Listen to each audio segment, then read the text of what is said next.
to Babies in a Business, a podcast about business marketing, growth strategy, staff, clients, babies, marriage. I'm Christina. This is the handsome Peter Pilarski. We're founders and leaders of CIPR Communications. Hi, Peter. Hi, Christina. How are you today, leopard print? It's zebra print. Zebra. I got my exotic animals mixed up. Your safari go-tos. Anywho, today we're talking about, yesterday or last time we talked about setting your agency up for success in terms of the agency versus in-house staff relationship for marketing. And today we're talking about setting up your internal team for success, which is a really great topic, I think, because I think this is also another area where a lot of business owners struggle. And another area where I think there's a couple things that you really should keep in mind as you're bringing on an agency relationship. So do you want to kick it off, or do you want me to go ahead? Yeah, I'm going to kick it off with a story as I do. People know by now, if you've been listening for a while, that in my past role as campaigns manager at CAP, I managed a lot of external contractors and agencies and that piece. And I would say that there were definitely a handful of times where a conversation was had without me as a staff person, which is allowed. And decisions were made about a agency or a contractor or a program or something. And obviously, all I can imagine is there was a very in-depth, thorough process, hopefully, and it would land on my desk. And okay, all of a sudden, Peter's giving them maybe there was, maybe there wasn't. But something would land on my desk, right? The piece of paper, the memo, a lot of times the contract, right? This has been signed, and we would like you to execute it. And, you know, I think for the most part, I did fine handling those things, but I look at some of the relationships where that was the case. And the amount of time as a staff person it took me to double back and figure out what the heck this had to do with our business goals, our deliverables, my team, my objectives. And it takes time. So, I mean, all of this kind of story to say that I think the first step in setting your staff up for success is if you have identified the team member or the team or the person that is going to be helping with the agency relationship, to make sure that they have bought in from the beginning and are along that ride. And I think similarly, if you are the staff member that is looking to bring an agency in and you know you need approval or buy-in from the higher ups in your business, bring them along, like make the whole thing a collaborative process. Because I think I've seen the flip side too, where, you know, I start to engage with someone that has hired us, or Peter, you go through a sales process with someone, and then at some stage they go, well, I'm not the decision maker at all, and I don't know if Joe CEO even thinks this is important. And it's Right. like, you know, that buy-in, I think setting your staff and yourself up for success is like, make this a collaborative thing. Don't make it top down. Don't make it this weird, like, bottom up thing if that's where your position is, but like, get everybody in the room, be collaborative, and understand that from the get-go, I think would be my big advice. Yeah. And I guess in a similar vein, and this is probably just general advice to any business owner out there, is like, you know, like if you hired a person because of some skill set and experience, like put some trust into that person. Like, you know, like this, like if you're, you know, oh yeah, this is your relationship, go. And then all of a sudden you're, you know, stepping in and second guessing and micromanaging everything. And, you know, one step forward, three steps back at every step of the way. It's like, if you're going to do that, just be involved in the process throughout. But if you're going to, you know, arm somebody and trust them and give them some reign and authority to go, then give them some space to go, because you know, obviously they're trying to please you as the business owner and make you happy and whatever within their expertise and abilities. So either you trust them or you don't, right? And I mean, it's the same thing. We talked about the agency relationship. Either you trust them or you don't, to some extent. And obviously easier than said than done. Christina's the more skeptical one. I'm the more trusting one. Probably somewhere between Christina and I is the right answer. But really, like, I mean, it's like, if you're going to be second guessing everything, then be involved in the project. And like, one of the things I always say, and it's a little bit less on the digital marketing side, although it matters, there's a lot, but certainly on the public relations side, it's like, I think that senior people should be involved at least at the strategy setting and at the tone setting and at the what's our messaging setting point of perspective. And there should be some sort of collaborative process, to kind of come to those things together. And that's, collaboration is kind of the key to success, both internally and with your agency. So, like, when you work with an agency, often you're going to be given homework, for the lack of better words, and giving somebody that homework because you don't have time, and then second guessing everything and making them redo it 3 times and guessing what's on your mind, is definitely a good way to make them fail and frustrated and probably leave you. Like, I've witnessed on more than one occasion, an agency relationship resulting in a staff person no longer being involved in an organization. It sort of forces a company to, it sort of exposes some warts in a company sometimes. And anyways, yeah, not that, obviously nobody ever wants to be in that position, but it certainly forces everybody's hands on a couple fronts and matters sometimes. And can frustrate people. Like, if somebody's been given authority and power, and often I'll tell you, staff are excited to be given some authority and power, and they want to do a great job, just like your agency. But then if they're like, every time they take half a step, their toes are chopped off, then like, you're going to quickly create a resentful employee, and that's not serving anybody. Well, and I like think back to the story I shared at the beginning. For me, I had the trust of my team. And so in those circumstances where it was not ideal, the way a new agency or a contract would be, I'd get to work in the morning and there'd be something new on my desk I had to figure out. But I knew that now they've put this on my desk and they trust me to get it done and go and run as sometimes as fast as I can to do it. And I look at, you know, I'm not even going to say I look at clients, but like I look at friends that we have that are in, different industries, but working with agencies, whether it's marketing communications or something else. And that ability to empower, I think, is the biggest way to create, what we talked about the last relationship, the marriage and the relationship and moving that forward. I think from a staff perspective internally, if you've empowered someone to go and do it, you're going to be fine. Right.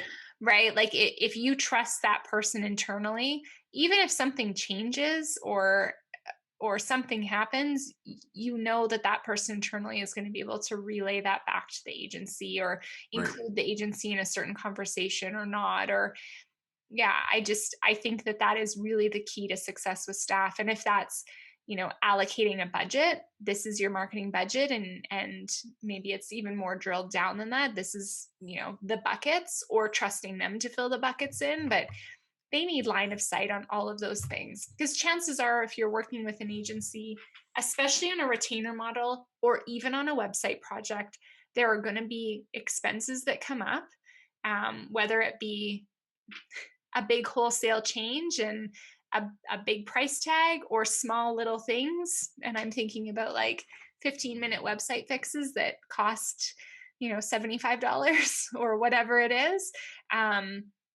That person needs to have the ability to get those things done and get them done quickly, as opposed to all the way up the chain and back for those things. The other thing I'll say in terms of setting your team up for success in terms of working with an agency is like, have some internal conversations about what your goals are, about what you want to achieve, about, how does this impact a different department? Like have some internal, like, the last thing you want to do is like, oh, we're a fairly large company. We're going to give this to the most junior person who knows nothing about our company. Go, good luck. And then it's like, oh, by the way, this impacts this department and it impacts these people and it impacts those people. And it's like, ugh, right? It's like have some internal conversations company wide first, and before you even bring in that relationship on about, okay, we're thinking about bringing on a relationship, what are the things that are important to everybody, what's on everybody's minds, what's everybody's capacity, who has experience with this, and internally who is able to help with this project. Sometimes it might be a better idea to have a small team of people. Yeah. You might want to have that junior person to take this as, let them take the lead, but this is a learning opportunity for them, and maybe it's an opportunity for mentorship with somebody who's been through this but doesn't really have time to stick handle day to day, but has enough experience that they can mentor this person through or whatever, right? So, like I Yeah. think an agency relationship is a fantastic opportunity for internal training of your resources, in terms of like that agency is going to bring a lot of knowledge, experience, project management expertise, all this stuff to your team, and it's an opportunity for your team to learn. But so set everybody up for success in terms of, let's take this as an opportunity to learn, instead of like throwing somebody in the deep end and hoping they succeed, right? That's true. So there's like two things there that I want to address. One is this like opportunity to learn. And I absolutely, those are some of my favorite clients. Right. So I And think one of that, the questions we ask in our client onboarding is like, on a scale of 1 to 10, like how involved do you want to be, and how much of, like, do you want to take this as a learning experience? And in fact, we did an onboarding with a client today who said, that was my favorite question. That was yeah, fantastic. Like nobody's ever asked me that. And like, I'm really appreciative that you did, because we do want to learn. Right. And like, that's an important piece of information for us, but that's a good piece of information for your company as well internally. it's true. And for us, then it's like, I know how to then staff that from our perspective, right? Like, obviously, if you're trying to use this as a learning opportunity, it's probably myself or Brad that are going to come along as your project managers, because of our corporate experience, but also just because of our experience with the company and our ability to actually teach as we go. Mm, But those are some of my favorite clients because there is nothing more honest than a relationship where you are not only executing as an agency but teaching at the same time. So hmm. that person is getting a front seat to a lot. Yeah. But also it's really rewarding, right? Like there's, some of my, I don't want to play favorites, but some of my favorite clients that I've worked with over the years are ones that have come to me and said, "Hey, like these are my goals. These are the things I want to learn, and it excites me to be able to help them and do that."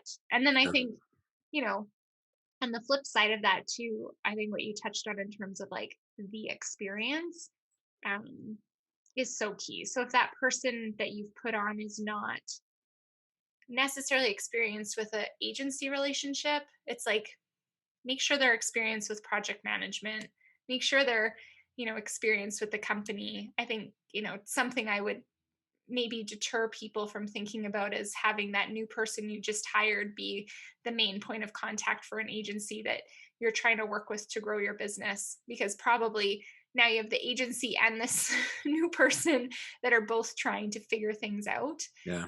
One um, thing I see a lot of, and this is probably something that I see a lot of I guess, Gen X or whatever, I don't know what generation, a little bit older generation than me, is like, oh, that person's okay. young. They must be experts in social media.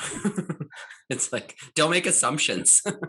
It's like that Oh, person may not have any social media. It doesn't matter that they're young. They probably do, but like, nonetheless, they may not want to do it at work. They might be right. Like a lot no. of people make a lot of assumptions about young people, and really, that's a bad idea. Yeah. Okay. So on assumptions. Okay. One, you are Gen X, so the older Okay, generation. I'm on the cusp. I'm on the cusp. Anyways. Okay. But two, we did years ago.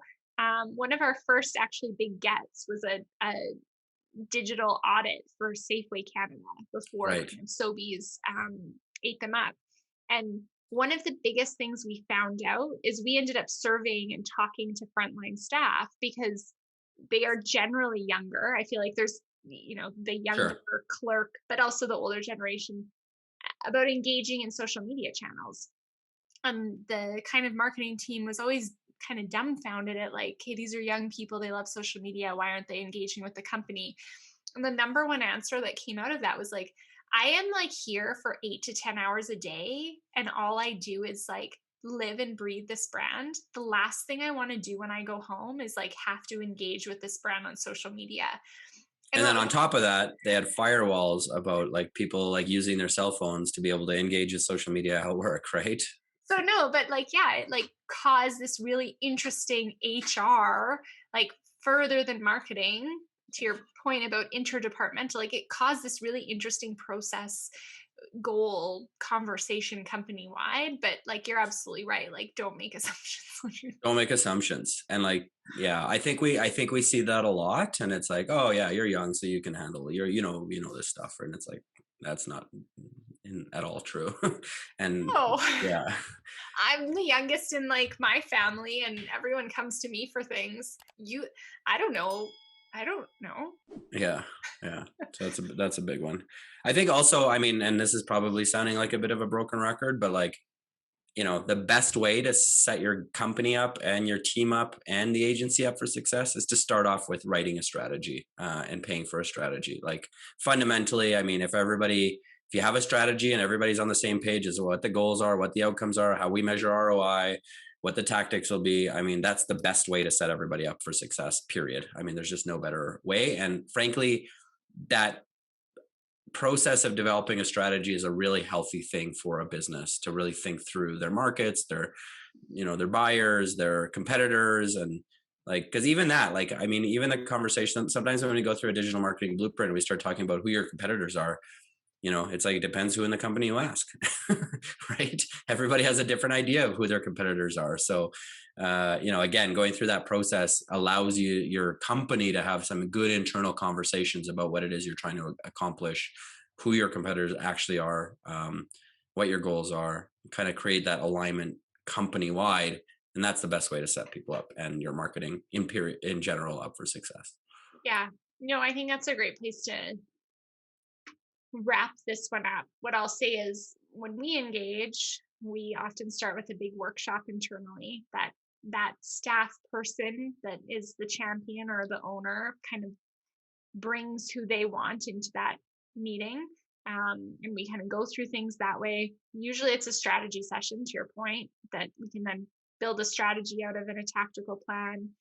Um, but what I would suggest in setting your staff up for success is after the agency goes away and okay, great session, continue that session internally, Yeah. right? Like just because the agency planned the meeting and whatever, like you probably have a couple things to talk about Yeah. after we've left the room or the agency Totally. has left the room. So give them the space to then facilitate a conversation internally and Yeah. facilitate a conversation about roles and responsibilities. And that's a Yeah. great time to start to empower them too. And then if you do that, just remember to come back to your agency and let them know, hey, we've had some more internal discussions. And, after thinking through some things, we now think this or this has changed so that everybody's on the same page. It's true. Communicate, communicate, communicate. Yeah. If you like the podcast, please like, comment, and share. We really appreciate it.